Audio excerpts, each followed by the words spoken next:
میری حکومت کی حکومت وہاں تک پہنچے گی عزت دار کے کوئی کچا مکہ پکا مکان نہیں بچے گا مگر وہاں اسلام داخل ہوگا، اسلام داخل ہو، کوئی کچا پکا مکان نہیں بچے گا مگر وہاں اسلام کیا ہوگا،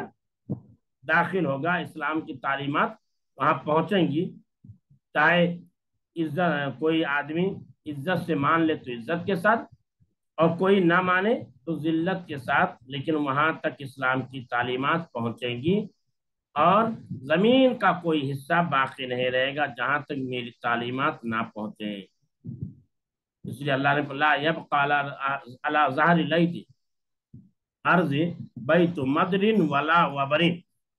یہ زمین پر کوئی کچا پکا مکان نہیں بچے گا الا ادخل علیہم کلمۃ الاسلام، مگر ان میں کلمہ اسلام داخل ہو جائے گا بعز عزیز اور بذل ذلیل، عزت دار کے ساتھ پہنچے گا عزت کے ساتھ اور ذلیل لوگوں کے ساتھ پہنچے گا ذلت کے ساتھ، یعنی جو ذلیل ہوں گے وہ ذلیل ہو کر کے اسلام کو قبول کریں گے اور جو عزت دار ہوں گے پہلے اسلام کو قبول کریں گے انہیں عزت مل جائے گی۔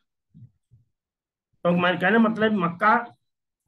جب فتح ہو گیا تو مکہ فتح ہونے کے بعد سارے عرب قبائل جو تھے سب کے سب زیر نگی ہو گئے،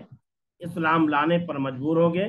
آپ کی ماتاتی قبول کرنے پر مجبور ہو گئے، اسی لیے کہا آخر اللہ کی مدد آئی، مکہ اور عرب کے لوگ مسلمان ہو گئے، مکہ اور عرب کے لوگ۔ آپ کے بعد آپ کے ساتھیوں کی کوشش سے ساری دنیا میں ہمارے رسول صلی اللہ علیہ وسلم کی باتیں پھیل گئی، یعنی ہمارے رسول صلی اللہ علیہ وسلم جب اس دنیا سے چلے گئے تو اس پیغامات کو اللہ کے بندوں تک پہنچانے کی ذمہ داری جس جماعت نے لی وہ صحابہ کی جماعت،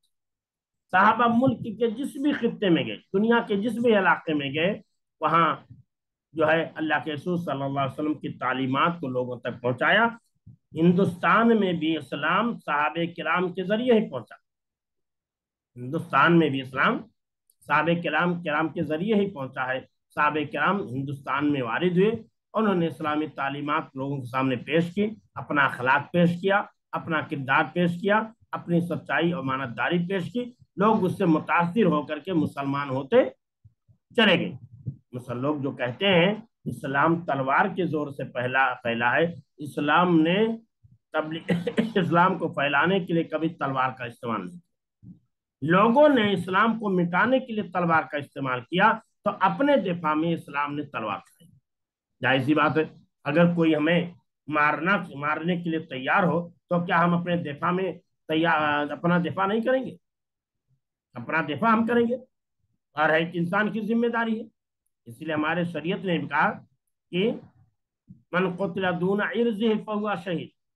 من قتل دون ماله فهو شہید، جو اپنی عزت و آبرو کی حفاظت میں قتل کر دیا جائے وہ بھی شہید ہے، جو اپنی جان کی حفاظت میں قتل کر دیا جائے وہ بھی شہید ہے، جو اپنی مال کی حفاظت میں قتل کر دیا جائے وہ بھی شہید ہے۔ تو ہر ایک انسان کی جان پیاری ہے، تو جان کی حفاظت کے لیے انسان اپنی دفاع کرے گا۔ تو اسلام نے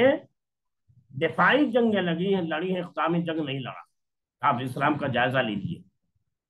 اسلام نے وہاں اقدام کیا ہے جب دیکھا کہ لوگ اسلام کے خلاف اکٹھا ہو رہے ہیں، محاذ بنا رہے ہیں اور اسلامی تعلیمات مسلمانوں پر حملہ کرنے کا پلاننگ کر رہے ہیں، تو مسلمانوں نے ان کی جانب پیش قدمی کی ہے، یہی پیش قدمی نہیں کی ہے، یہی پیش قدمی نہیں کی ہے۔ تو اسلام جو ہے اخلاق کے ذریعے، کردار کے ذریعے، سچائی کے ذریعے، امانت داری کے ذریعے اور اپنی آفاقیت اور عالمگیریت کے ذریعے پھیلا، اور اسلام کی تعلیمات جو پھیلی ہیں اپنی سچائی کی بنیاد پر پھیلی ہیں۔ اگر آج لوگ مسلمان ہو رہے ہیں یورپ میں تو اس مسلمانوں کو دیکھ کر نہیں، اسلامی تعلیمات کو پڑھ کر، اسلامی قوانین کو پڑھ کر، اسلامی تعلیمات اور اسلامی قوانین کو پڑھ کر، قرآن پڑھ کر، حدیث پڑھ کر کے لوگ مسلمان ہو رہے ہیں۔ لوگ اسلام نے دہشت گردی کو تلاش کرنے کی کوشش کر رہے ہیں، آتنکواد کو تلاش کرنے کی کوشش کر رہے ہیں، لیکن اسلام میں آتنکواد تلاش کرتے کرتے انہیں اسلام اپنا گرویدہ بنا لیتا ہے،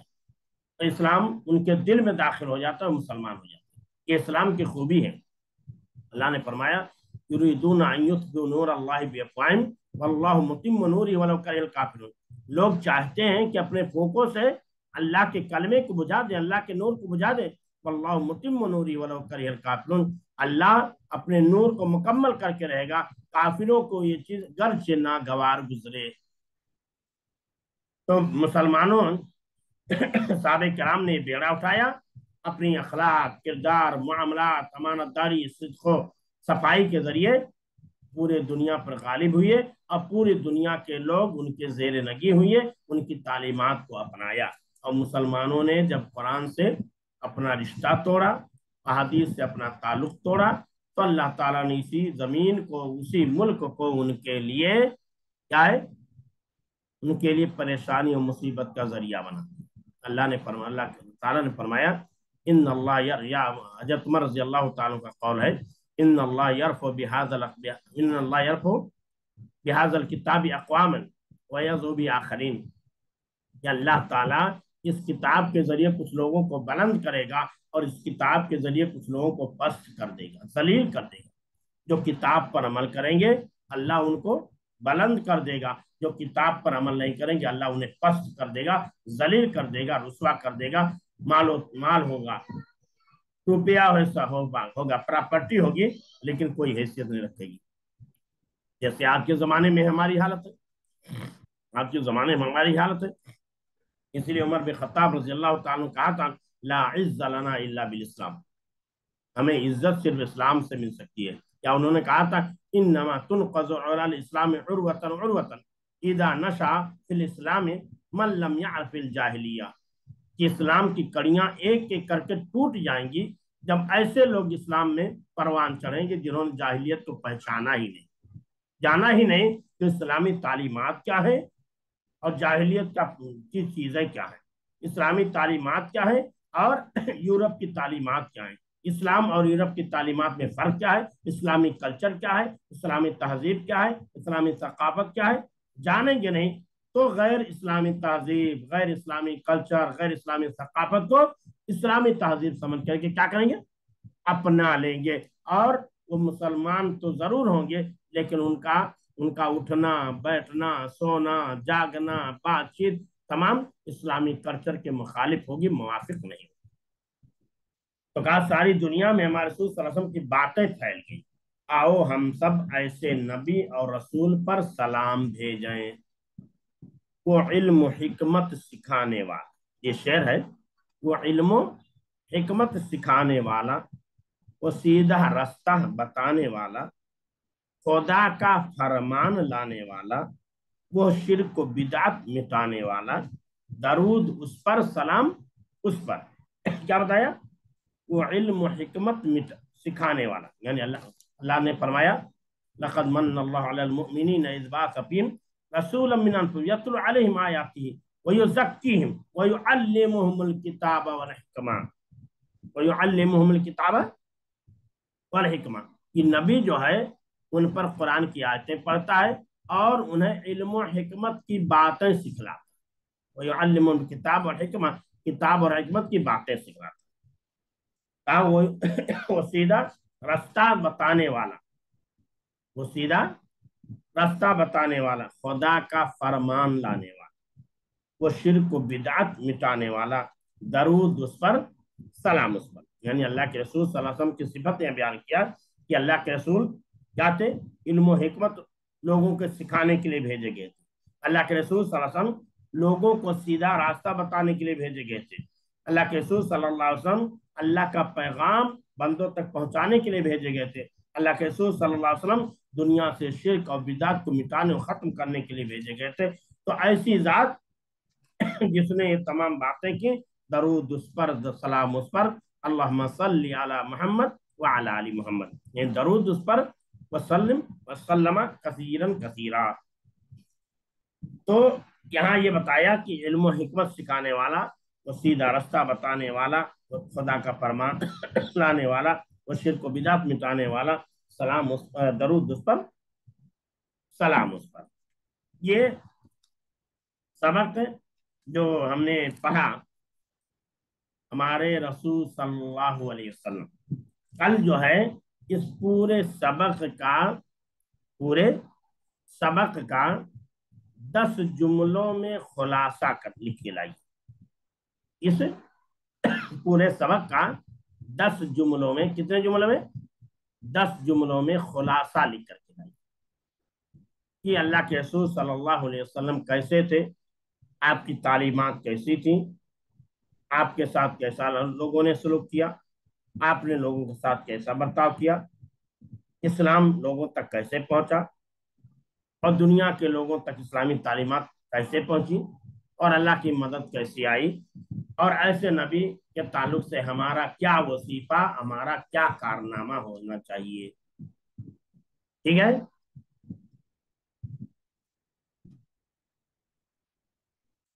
میرے خیال سے بات سمجھ میں آ گئی ہوگی. اگر کوئی اشکال ہے تو بتائیے. ہاں، 10 جملوں میں خلاصہ لکھنا اپنے الفاظ میں آپ لکھیے. مقصد یہ ہے کہ تاکہ آپ کو جو ہے اس طرح لکھنے کا عادی بنایا جائے، اور اس طرح جب آپ خود سے جملے بنائیں گے، خود سے لکھیں گے، تو لکھنے کی عادت پڑ جائے گی اور آپ کے لیے لکھنا آسان ہو جائے گا. ٹھیک ہے. اگر کوئی بات ہو، کوئی چیز اور سوال وغیرہ ہو تو پوچھ سکتے ہیں، ورنہ بند کر دیا جائے.